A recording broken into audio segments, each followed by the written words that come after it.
Dear students, Assalamu alaikum. I'm sure you must be looking forward to this lecture today and all ready for it. This lecture is going to be our 15th lecture in this series of clinical psychology. اور یہ جو آج کا lecture ہے اس میں ہم basically بات کریں گے کلینکل سائیکالوجی میں جو امپورٹنس ہے کانسیپٹ کی of psychological assessment. So we are going to talk about the concept of psychological assessment from the point of view of clinical psychology. Psychological assessment is the process of systematically gathering information about a person in relation to his or her environment so that decisions can be made based on this information that are in the best interests of the individual. آپ نے دیکھا کہ clinical جو assessment ہے this is like a backbone of psychological work. It is like the groundwork. یہ ایک چیز کی آغاز ایک قسم کا ہے.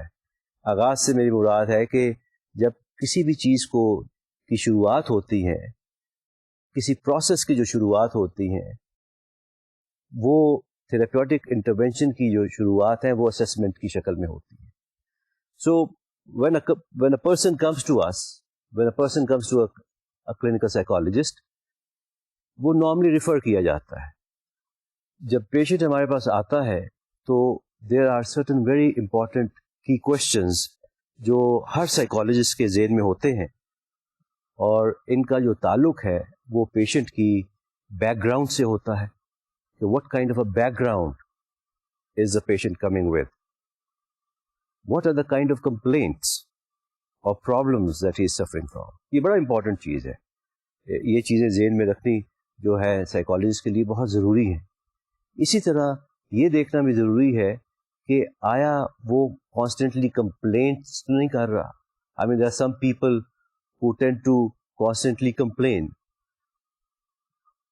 Are they holding other people responsible for what their plight is?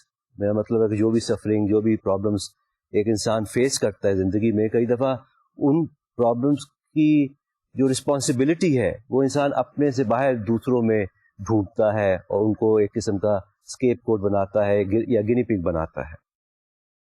اسی طرح یہ بھی ذہن میں رکھنا ضروری ہے کہ یہ جو پرابلمس ہیں ان کا حل ہے کوئی، اور جو ان کا حل ہے آیا وہ انوائرمنٹ میں اس کا حل مل سکتا ہے، آیا وہ فیملی میں اس کا کوئی حل مل سکتا ہے، یا اس سے باہر پروفیشنلز میں اس کو حل ملے گا.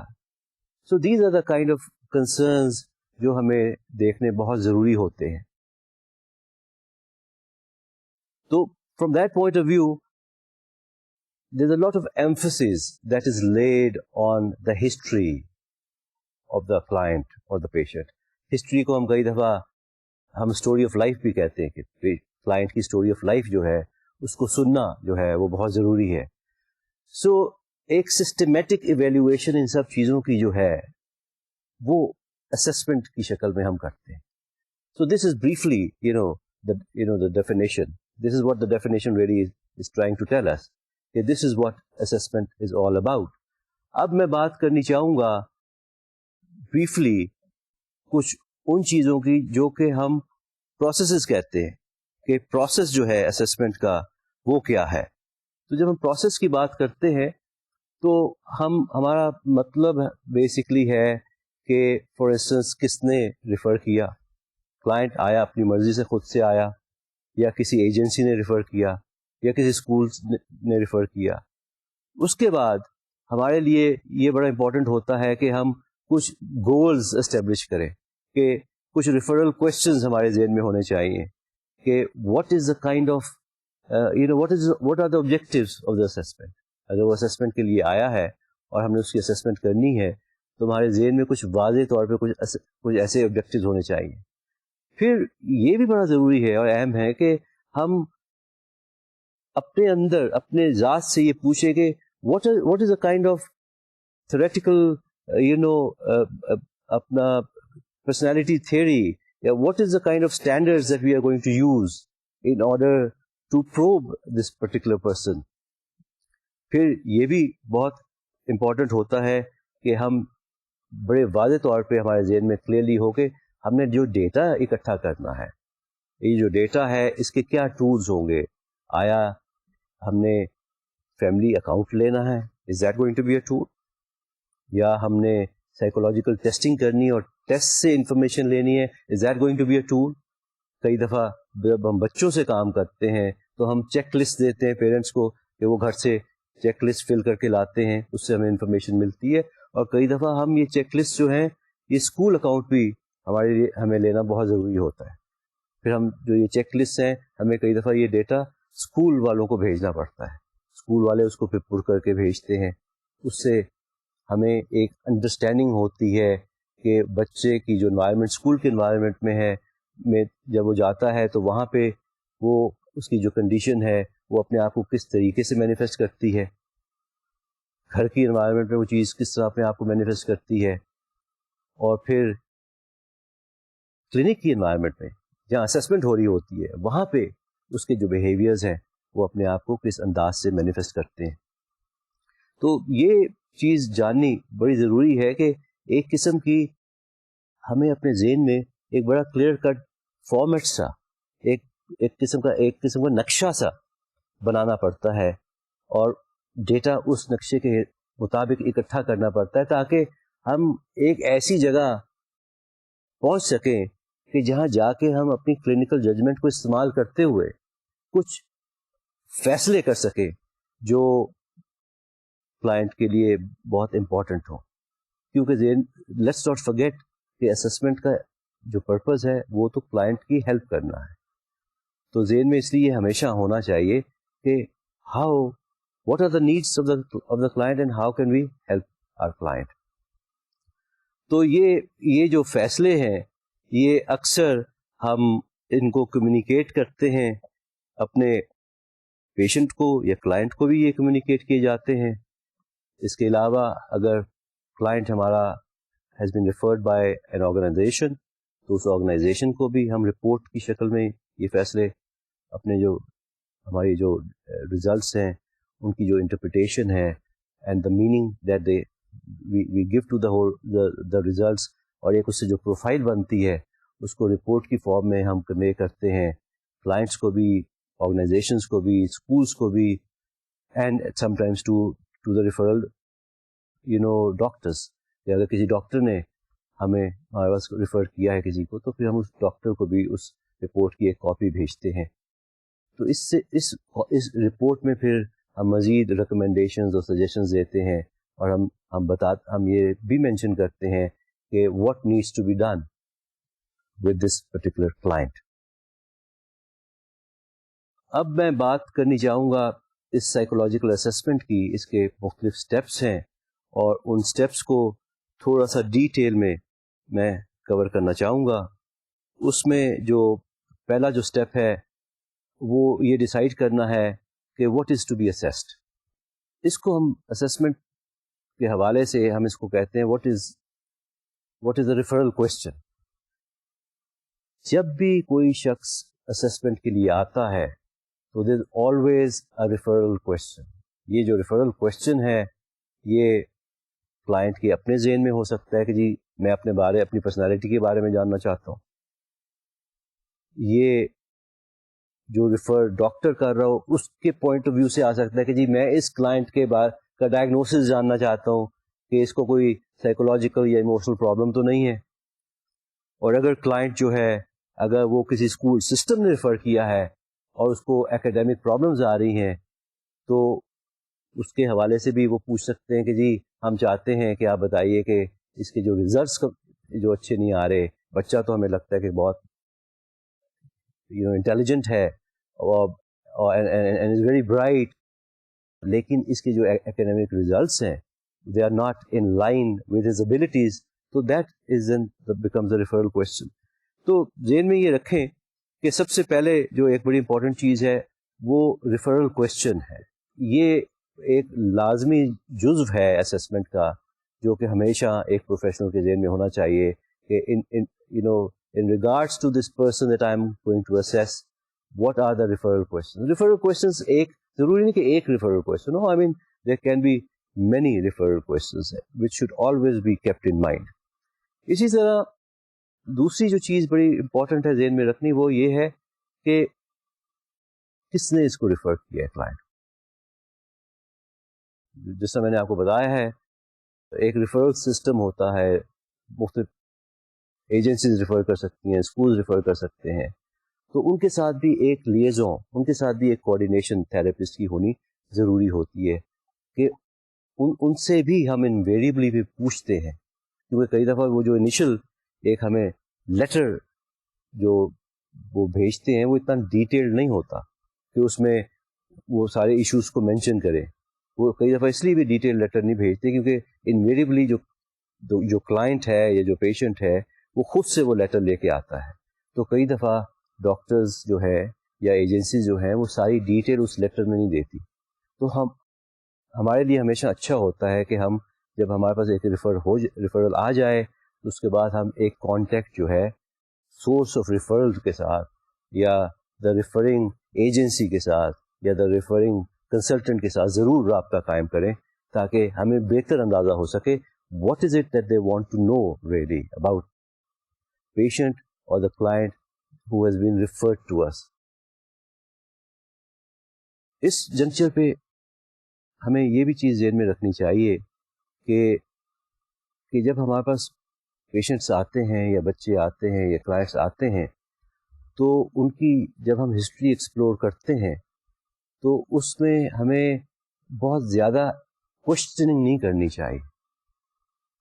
یہ اس لیے ضروری ہے کہ کئی دفعہ جب ہم بہت زیادہ کوشچننگ کرتے ہیں تو اس سے وہ ایک کوشچن آنسر سیشن بن جاتا ہے اور کئی دفعہ اس میں ہمیں بہت زیادہ کلائنٹ کی اندر کی ایموشنل کیفیت کا یا وہ ایشوز جو کلائنٹ کو ڈسٹرب کر رہے ہیں کئی دفعہ ان کا اندازہ ہمیں اچھے طریقے سے نہیں ہوتا. تو اس لیے it is important at this junction for me to tell you کہ کلینکل سائیکالوجسٹ جو ہے وہ اس چیز کو بھی ذہن میں رکھتا ہے کہ ایک اچھا بیلنس ہونا چاہیے between the questioning and also listening to what the client is wanting to tell us spontaneously on his or her own.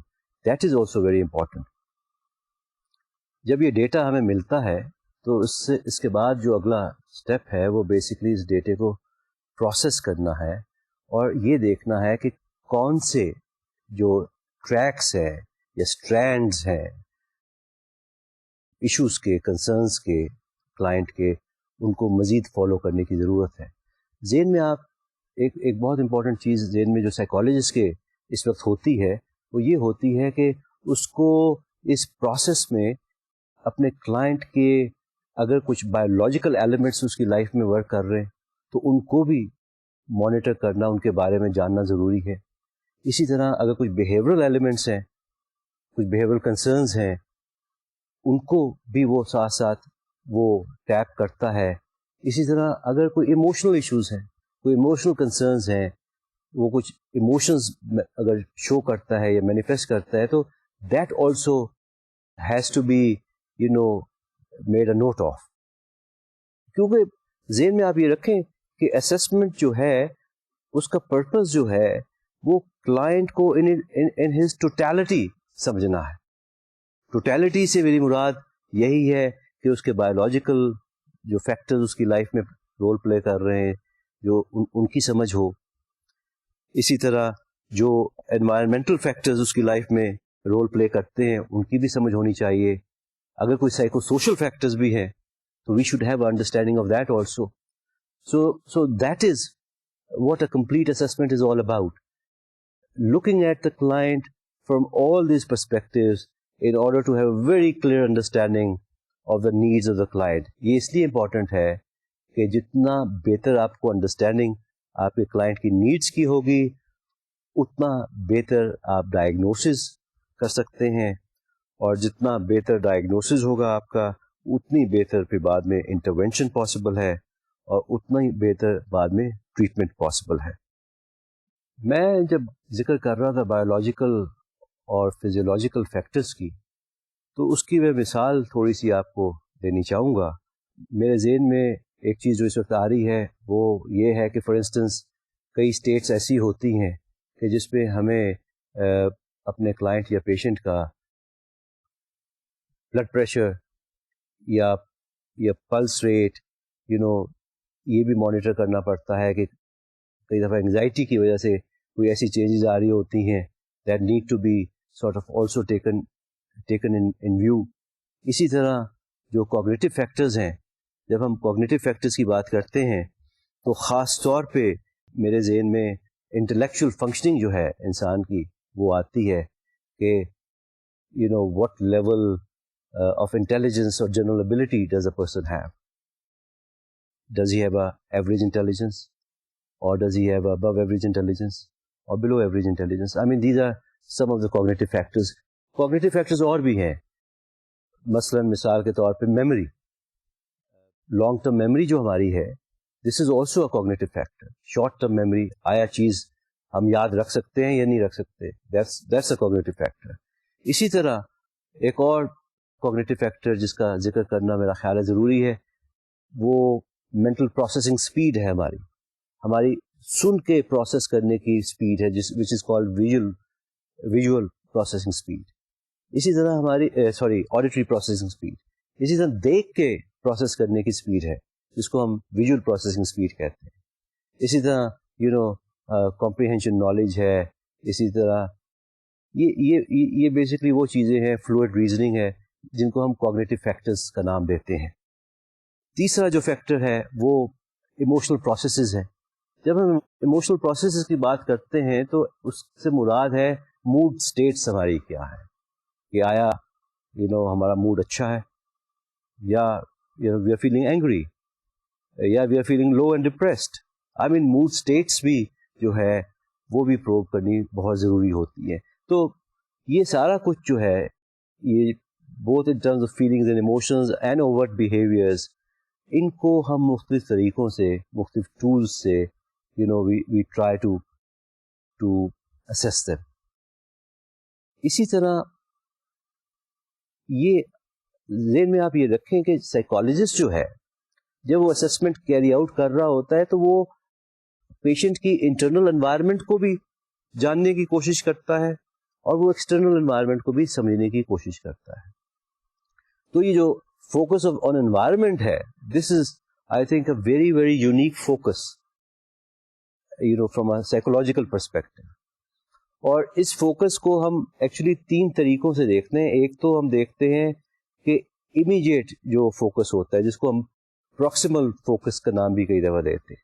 تو جب ہم امیجیٹ فوکس کی بات کرتے ہیں تو امیجیٹ فوکس سے مراد جو ہے وہ بیسکلی وہ انوائرمنٹ ہے جس میں لیٹس سے کہ پیرنٹس شامل ہیں، جس میں گھر والے شامل ہیں، جس میں امیجیٹ سراؤنڈنگ کی جو ویریبلز ہیں وہ شامل ہیں. اسی طرح دی ادر فوکس جو invariably we tend to have is the intermediate focus. Intermediate focus میں کئی دفعہ اسکول کی انوائرمنٹ شامل ہو سکتی ہے، کئی دفعہ if a person is working work environment شامل ہو سکتی ہے، جس میں کہ انڈیویجول جو ہے اس کا اچھا خاصا ٹائم دن کا بیشتر حصہ لیٹ سے 6 سے 8 گھنٹے جس میں گزرتے ہوں. اسی طرح ایک اور جو فوکس جو ہے وہ ڈسٹل فوکس کہلاتا ہے. ڈسٹل فوکس سے میری مراد جو ہے وہ پرٹیکولرلی ایسا فوکس ہے جس کا تعلق دور کی چیزوں سے ہو یا دور کے عوامل یا انوائرمنٹل فورسز سے ہو. تو یہ کسی حد تک ایسا فوکس ہے جس پہ غور کرنا ضروری ہوتا ہے. اسٹیپ 2 جو ہے وہ basically ڈٹرمننگ the goals of assessment ہے.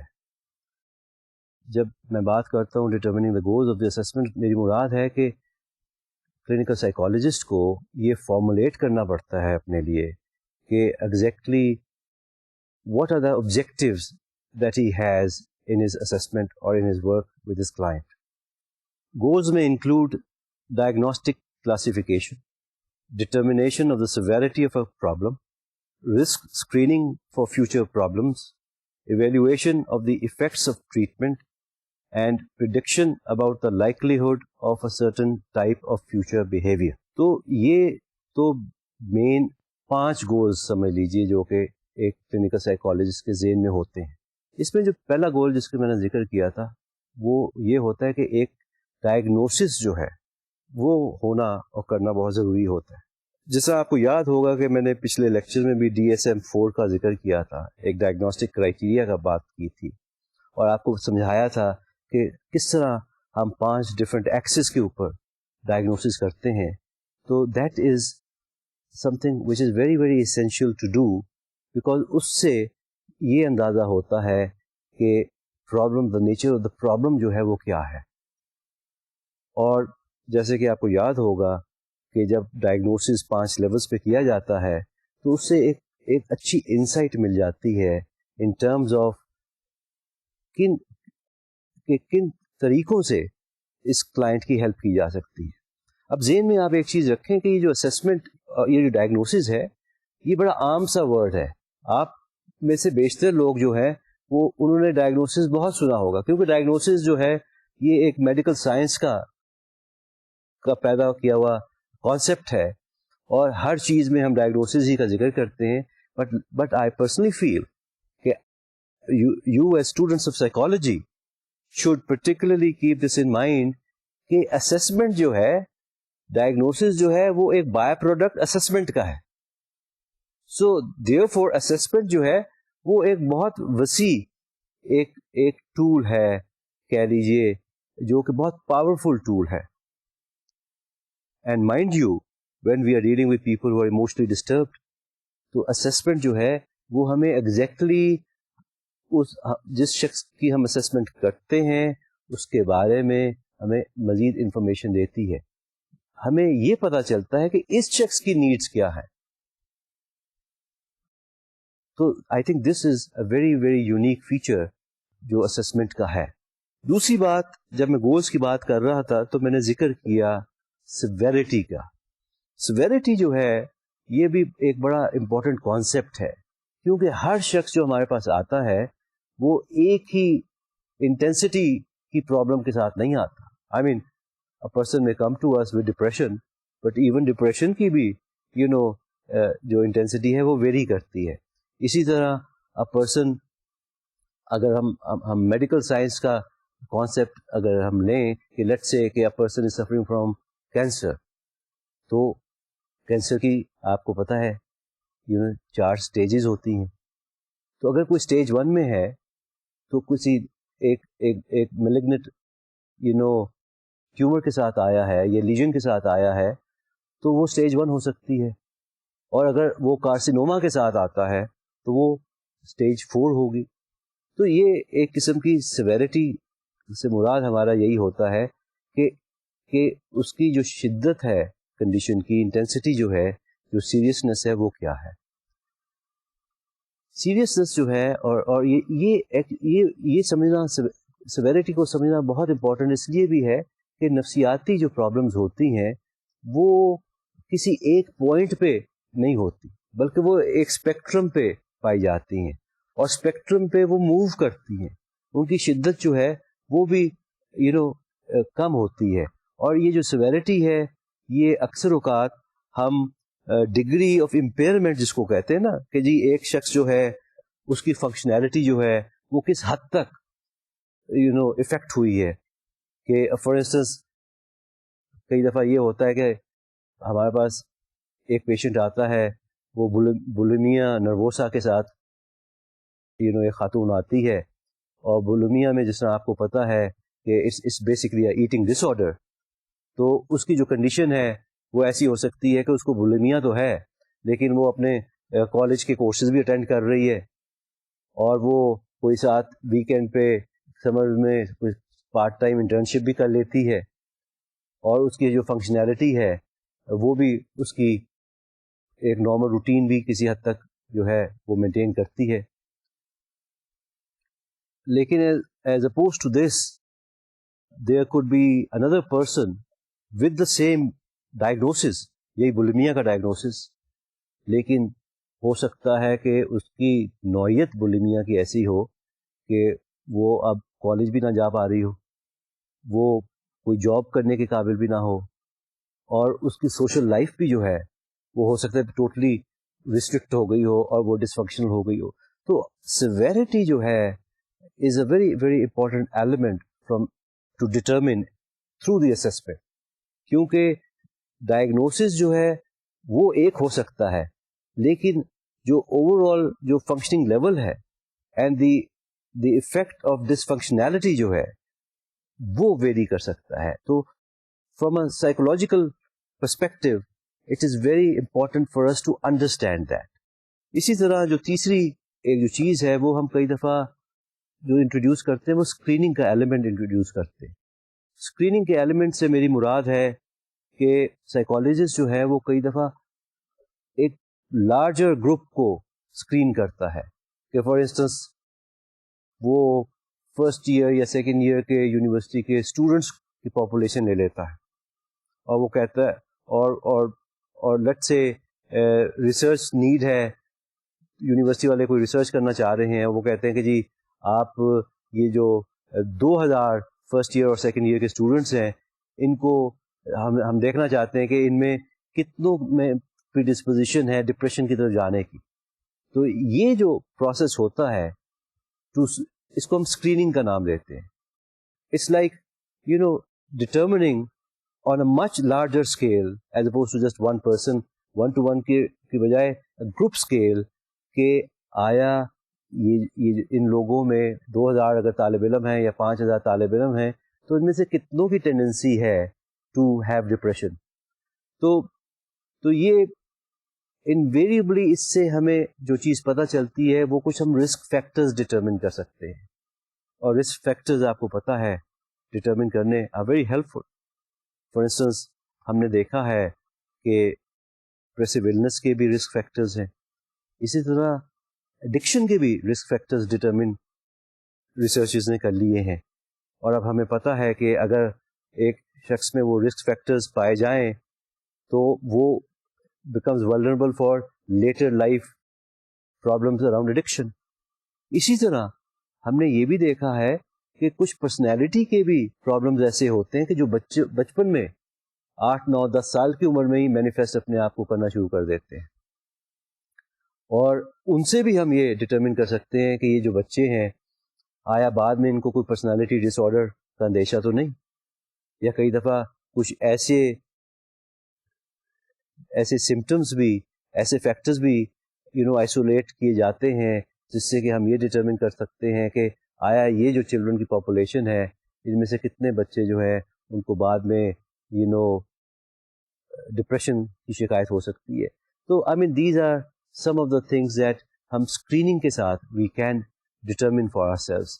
اسی طرح سائیکالوجسٹ جو ہیں ان کو کئی دفعہ انوالو کیا جاتا ہے کچھ اور پروسیسز میں بھی, جس طرح کہ پریڈکشن کا پروسیس ہے, کہ پریڈکشن جو ہے this is always a very کی question in the mind of a psychologist. جب سائیکالوجسٹ اسسمنٹ کرتا ہے تو وہ اس چیز کو بھی ذہن میں رکھتا ہے کہ یہ جو کنڈیشن میرے کلائنٹ کی اس وقت ہے کیا پروبیبلٹی ہے اس چیز کی دوبارہ ریپیٹ ہونے کی. آیا if a person is depressed now اور having a manic depressive episode now, تو آیا is there a possibility of this happening again in his life. تو جو پریڈکشن ہے یہ بڑا ایک ڈیفیکلٹ سا کانسیپٹ ہے. It's not very easy mind you to predict outcomes of treatment, لیکن but nevertheless risk factors کو ذہن میں رکھتے ہوئے اور اس طرح کی چیزوں کو ذہن میں رکھتے ہوئے ہم کوشش کرتے ہیں بیہیویئرس کو پریڈکٹ کرنے کے لیے. خاص طور پہ جو بیہیویئرز پریڈکٹ کیے جاتے ہیں وہ وائلنٹ بیہیویئرز ہیں, یا کانڈکٹ پرابلمس کے بیہیویئرز ہیں, یا ایموشنل بیہیویئر پرابلمس بچوں میں جو ہوتی ہیں ان کو ہم کئی دفعہ پریڈکٹ کرنے کی کوشش کرتے ہیں. لیکن ایک چیز جو ذہن میں رکھنی بہت ضروری ہے وہ یہی ہے کہ یہ جو پریڈکشنز ہیں یہ دیز آر جسٹ آپ کہہ لیجئے گیسز ہوتے ہیں, ایک قسم کے ایک سسٹمیٹک ایک سائنٹیفک گیسز ہوتے ہیں. I mean one can never really say with 100% surety کہ جو چیز ہم آج پریڈکٹ کر رہے ہیں وہ ضرور اسی شکل میں ہوگی. شکل ان کی جو ہے وہ انویریبلی بدل جاتی ہے. تو یہ بات بیسکلی پریڈکشن کے حوالے سے میں کرنی چاہ رہا تھا. اب اگلا ایک اور جو فیکٹر جو ہے جس کا ذکر میں یہاں کرنا چاہوں گا وہ فیکٹر ہے ایویلیویشن کا of assessment. Mind you assessment جو ہے اس کو بھی ایویلیویٹ کرنا ضروری ہوتا ہے. میری مراد اس سے یہ ہے کہ آپ نے ایک اسسمنٹ کر لی, اس کے بعد پھر آپ دیٹس ناٹ انف. آپ نے کہہ دیا کہ جی بچے کو فار انسٹنس ڈپریشن ہے یا بچے کو ایموشنل بیہیویئر پرابلمز ہیں تو اس کو تھراپی میں جانا چاہیے. ہیونگ سیڈ دیٹ, چیز ذہن میں یہ رکھنی ضروری ہے کہ ہماری رسپانسبلٹی ایز کلینکل سائیکالوجسٹ جو ہے وہ یہاں ختم نہیں ہو جاتی, بلکہ اکثر اوقات یہ بھی ہوتا ہے کہ ہمیں ٹریٹمنٹ جب پیشنٹ کو مل رہی ہوتی ہے تو ساتھ ساتھ ہمیں اس کی ایک ایویلیویشن اور اسسمنٹ کا پروسیس جو ہے وہ آفٹر اے سرٹن ٹائم دوبارہ کرنا ہوتا ہے. اب فار انسٹنس میں آپ کو مثال دیتا ہوں بچوں کی, خاص طور پہ لیٹ سے ایسے بچے جنہیں لرننگ ڈسیبلٹیز کی پرابلم ہے, تو ایسے بچے یا ایموشنل پرابلمس ہیں, تو یہ ان بچوں کی جب ایک انیشل اسسمنٹ کی جاتی ہے تو اس کے بعد ان کو انویریبلی ہم 3 مہینوں کے لیے یا 2 مہینوں کے لیے ڈپینڈنگ آن آپ کا پروگرام کیا ہے یا آپ کا اپنے آبجیکٹیوز کیا ہے, آپ انہیں انوالو کرتے ہیں ٹریٹمنٹ میں. آپ انہیں انوالو کرتے ہیں ایک ایسے ریمیڈیل پروگرام میں which is geared towards helping in the area of their problems or concerns that they have. تو اس کے بعد 2 یا 3 مہینے کی مدت کے بعد آپ ان کو دوبارہ سے ری ایویلویٹ کرتے ہیں, ری اسیس کرتے ہیں. یہ جو ری اسیسمنٹ ہے اس کا پرپز یہی ہے ٹو ڈٹرمن کہ جو ٹریٹمنٹ آپ کے کلائنٹ کو ملا یہ 2-3 مہینوں کے لیے, اس کا امپیکٹ جو تھا وہ اوور آل کیا پڑا. It is important for us as professionals to know کہ جو ٹریٹمنٹ ہم نے اپنے پیشنٹ کو یا کلائنٹ کو دیا was it meaningful. I mean meaningful سے میری جو مراد ہے وہ یہ ڈٹرمن کرنا ہے کہ آیا اس کا کوئی فائدہ بھی ہوا یا نہیں ہوا, کوئی ٹوٹل ویسٹیج آف ٹائم تو نہیں تھا پیشنٹ کے لیے یا کلائنٹ کے لیے. تو یہ جو پروسیس ہے this is a ongoing kind of a process جو ساتھ ساتھ انٹروینشن کے ساتھ ساتھ ٹریٹمنٹ کے ساتھ ساتھ چلنا بہت ضروری ہوتا ہے. اور یہی چیز ہے جو کہ ایک ٹریٹمنٹ کو ایک ریلائبل بناتی ہے اور اس کو میننگ فل بناتی ہے. اسی طرح ایک اور جو اسٹیپ ہے which is invariably considered to be step 3, وہ ہے یہ سلیکٹ کرنا کہ کن اسٹینڈرڈس کو یوز کرنا ہے ڈیسیژن میکنگ کے لیے.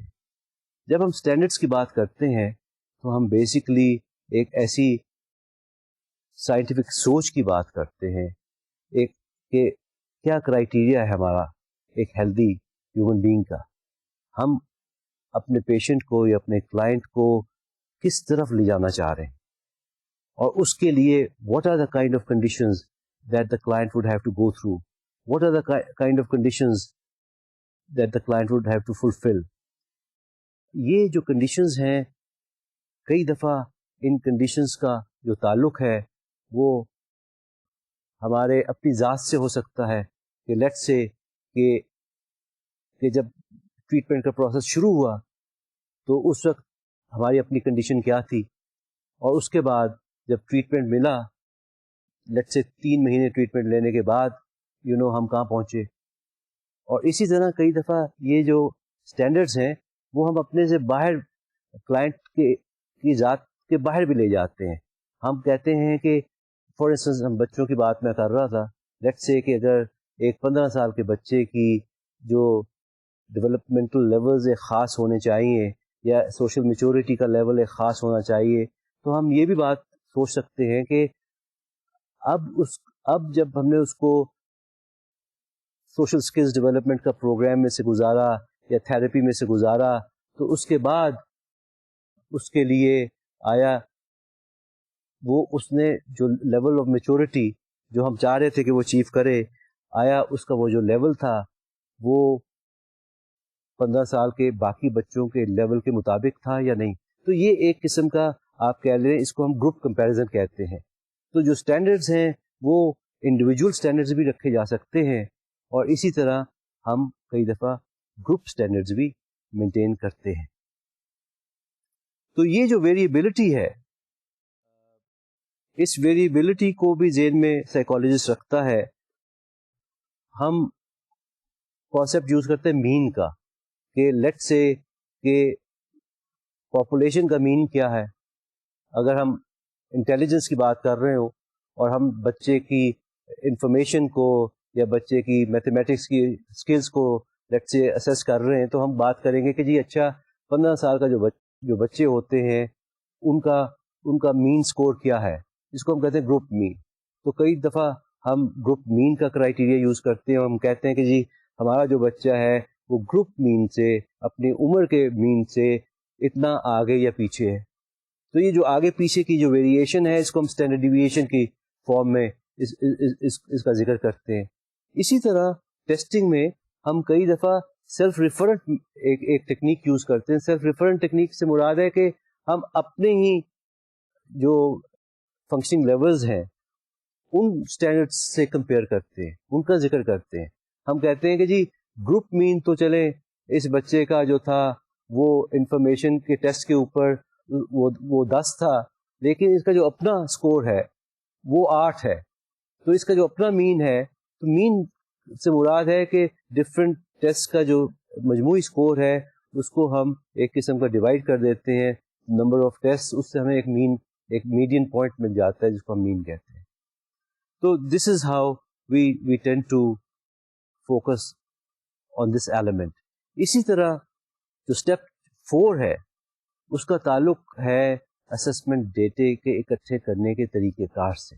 دس is a very important step, کیونکہ اس میں ہم جو ہے ہم اسٹرکچرڈ انٹرویوئنگ ٹیکنیکس بھی یوز کرتے ہیں, ہم انسٹرکچرڈ طریقوں سے بھی انفارمیشن لیتے ہیں. کیونکہ ذہن میں جس طرح میں نے پہلے ذکر کیا تھا کہ اسسمنٹ کا ڈیٹا کلیکٹ کرنا جو ہے وہ بذات خود ایک بہت امپورٹنٹ ایلیمنٹ ہے. اور ذہن میں آپ یہ رکھیں کہ جب بھی ہم ایسے لوگوں سے ڈیل کر رہے ہیں جو ایموشنلی ڈسٹربڈ ہیں, یا ایسے لوگوں سے ڈیل کرتے ہیں جن کا ٹرسٹ جو ہے وہ جنرلی بریک ہوا ہوتا ہے اپنے سگنیفیکنٹ ریلیشن شپس میں, تو وہ جلدی کیے آپ کو ساری انفارمیشن نہیں دینا چاہتے. تو as a clinical psychologist it becomes very very important for us کہ ہم کچھ ایسے ٹولز یوز کریں, ہم کوئی ایسی ٹیکنیکس یوز کریں جس سے کہ ہمیں زیادہ سے زیادہ انفارمیشن جو ہے وہ اپنے کلائنٹ سے مل سکے. تو اس میں ہم اسٹرکچرڈ اور انسٹرکچرڈ دونوں طریقے جو ہے وہ یوز کرتے ہیں. اسی طرح اسٹرکچرڈ طریقوں میں جو ہے وہ ہم سائیکولوجیکل ٹیسٹ جو کہ اسٹینڈرڈائز ٹیسٹ ہوتے ہیں ان کو یوز کرتے ہیں, اور اسی طرح ہم انسٹرکچرڈ طریقوں میں چیک لسٹ کو یوز کرتے ہیں, اور چیک لسٹ کے ذریعے ہم پیرنٹس سے کا اکاؤنٹ لے سکتے ہیں. ہم اگر وہ کسی پلیس آف ورک میں آرگنائزیشن میں کام کرتا ہے وہاں سے انفارمیشن لے سکتے ہیں. اگر کسی اسکول میں کام بچہ جاتا ہے تو ہم اسکول والوں سے اس کے بارے میں مزید انفارمیشن لے سکتے ہیں. اسی طرح بیشتر اوقات یہ بھی دیکھنے میں آیا ہے کہ کئی دفعہ ڈائریکٹ آبزرویشن کی ضرورت ہوتی ہے. ڈائریکٹ آبزرویشن سے مراد ہے کہ آپ بچے کو, خاص طور پہ جب بچوں سے ڈیل کرتے ہیں تو ڈائریکٹ آبزرویشن بڑی ہیلپ فل ہوتی ہے. اور ڈائریکٹ آبزرویشن کے لیے کئی دفعہ ہمیں ایز سائیکالوجسٹ اسکولس کو وزٹ کرنا پڑتا ہے, اور ہم وہاں جا کے بچے کے بیہیویئر کو اسکول کی انوائرمنٹ میں دیکھنے کی کوشش کرتے ہیں. اسی طرح کئی دفعہ ہم پلے گراؤنڈ میں آبزرو کرنے سے میری مراد ہے کہ ہم بچے کو ایک قسم کی نیچرل سراؤنڈنگ میں, کہ جہاں کہ اس کو یہ پتہ ہی نہیں ہے کہ اس کو دیکھا جا رہا ہے یا اس کو آبزرو کیا جا رہا ہے, ہم وہاں پہ دیکھتے ہیں کہ how does he relate to the environment there. اور بچے ہیں گراؤنڈ میں, ان سے آیا وہ بات چیت کرتا ہے یا نہیں کرتا. تو یہ سارے ایلیمنٹس ہیں جو بڑا امپورٹنٹ ایک رول پلے کرتے ہیں in getting to know about the person, in being able to assess the needs of the person. The choice of method, which is used to make the assessment جو ہے وہ کئی factors پہ based ہے.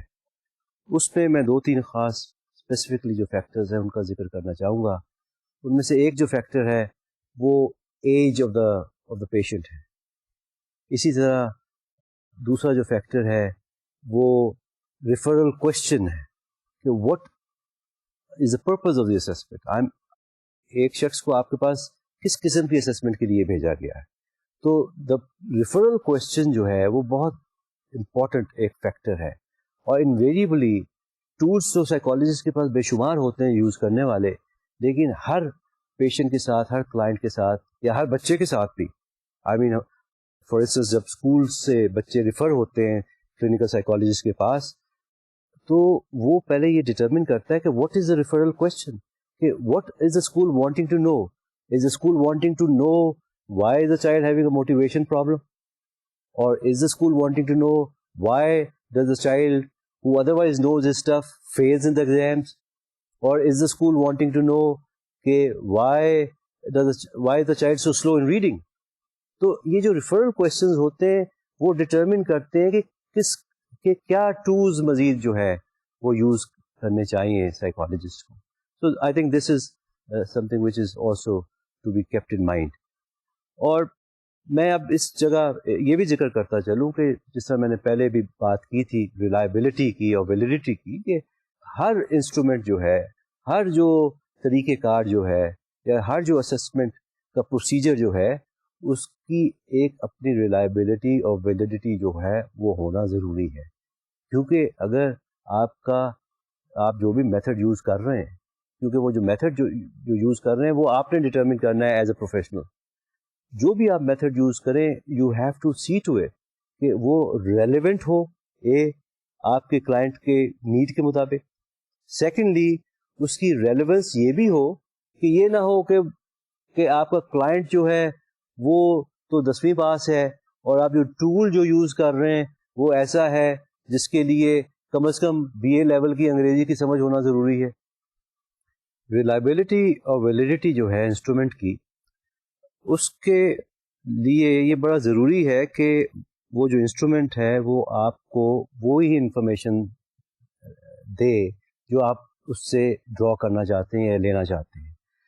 تو یہ ایک ایسی کلینکل ججمنٹ ہوتی ہے جو کہ بہت امپورٹنٹ ایک رول پلے کرتی ہے. کیونکہ ذہن میں آپ یہ رکھیں, انٹیلیجنس ٹیسٹ ہیں فار انسٹنس, بے شمار انٹیلیجنس ٹیسٹ ہیں جن سے آپ کو بچوں کی یا بڑوں کی ذہانت کا اندازہ ہو سکتا ہے. لیکن what kind of a person are you planning to administer the test? اگر ایک بچہ آلریڈی آپ کو اندازہ ہے کہ وہ سلو ہے یا وہ مینٹلی ریٹارڈیڈ ہے, تو پھر you will be using a different kind of a intelligence test for that child.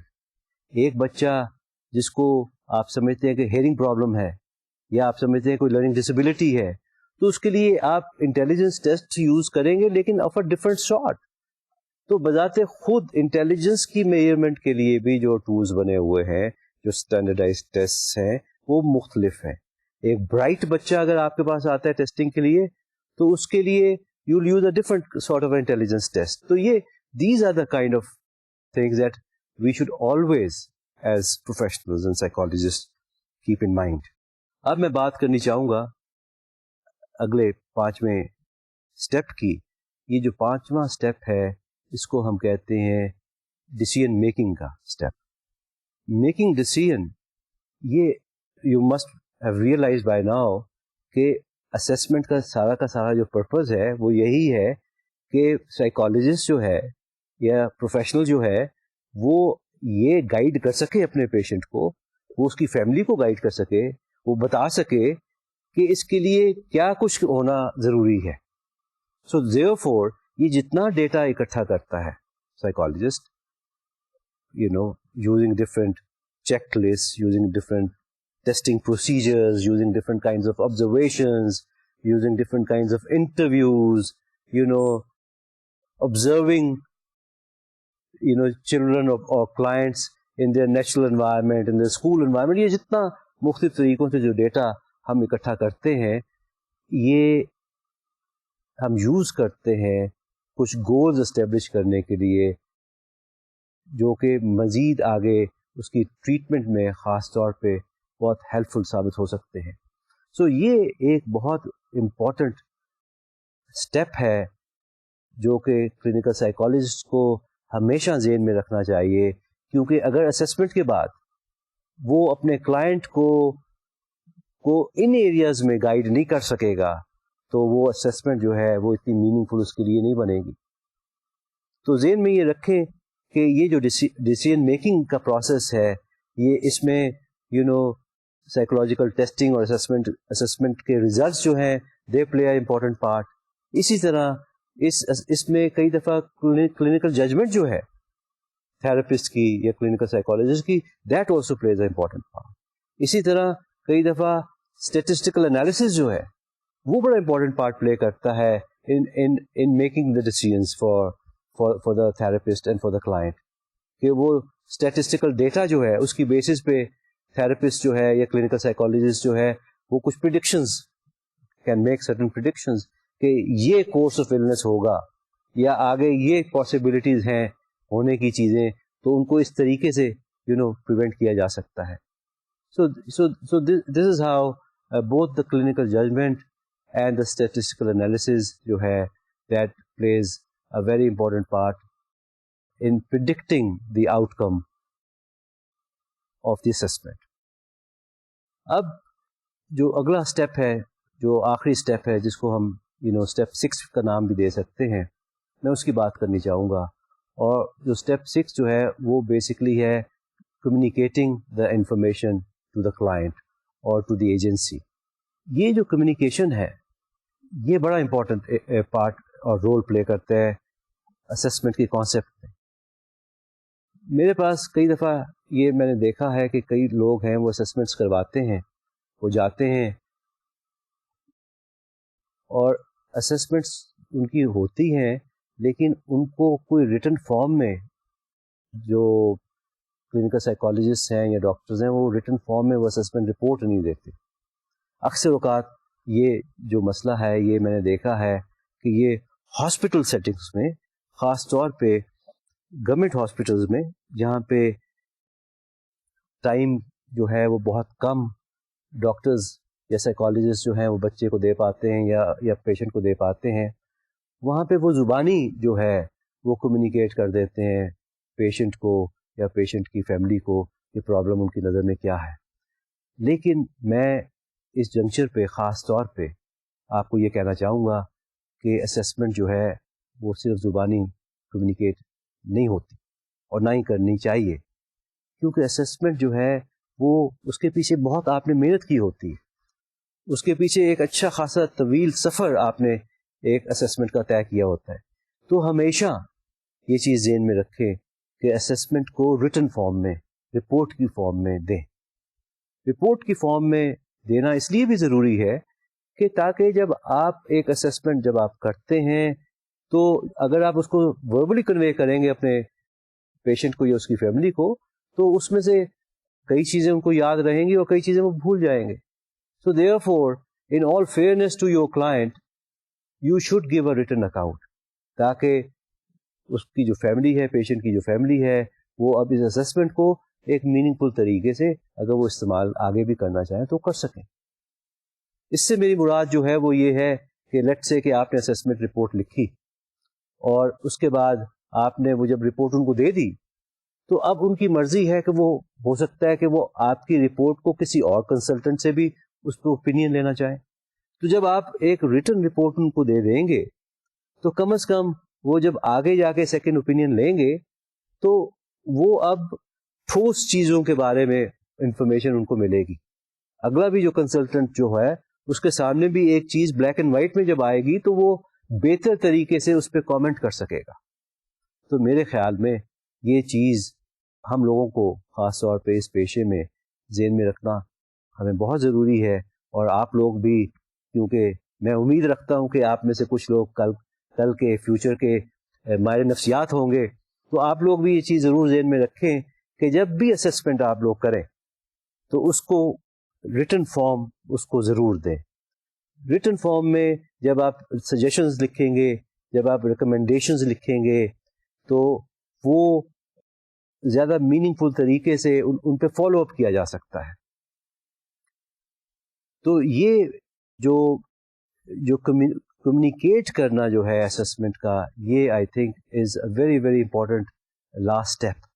یہ لاسٹ اسٹیپ تو ضرور ہے, لیکن یہ ایک بڑا امپورٹنٹ اسٹیپ ہے, کیونکہ اس کی بیسس پہ میں نے دیکھا ہے کہ وہ پیشنٹس جو میرے پاس ریٹن رپورٹس لے کے آتے ہیں, ان کی اسسمنٹ جب میں دوبارہ سے کرتا ہوں تو وہ بہت بہتر انداز سے میں کر پاتا ہوں. اسی طرح جب میری اسسمنٹ رپورٹ بھی وہ لے کے جاتے ہیں, اور اگر فار انسٹنس لیٹ سے کہ میرے پاس ایک بچہ لایا گیا ہے, اور جب میں نے اس کی اسسمنٹ کی اور اس کی رپورٹ لکھ کے دی, تو جب وہ میری رپورٹ جب وہ اسکول والوں کے پاس جاتی ہے تو اس میں جو دی ہوئی سجیشنز اور ریکمنڈیشنز ہیں, ان کو اسکول والے بھی جو ہے وہ بہت بہتر انداز سے فالو کر سکتے ہیں. اسی طرح وہ اگر کسی چائلڈ سائیکالوجسٹ کے پاس یا چائلڈ پیڈیٹریشین کے پاس یا چائلڈ نیورولوجسٹ کے پاس بھی رپورٹ لے جاتے ہیں, تو اس کی روشنی میں وہ اس پہ بہتر گائیڈنس فیملی کو دے سکتا ہے.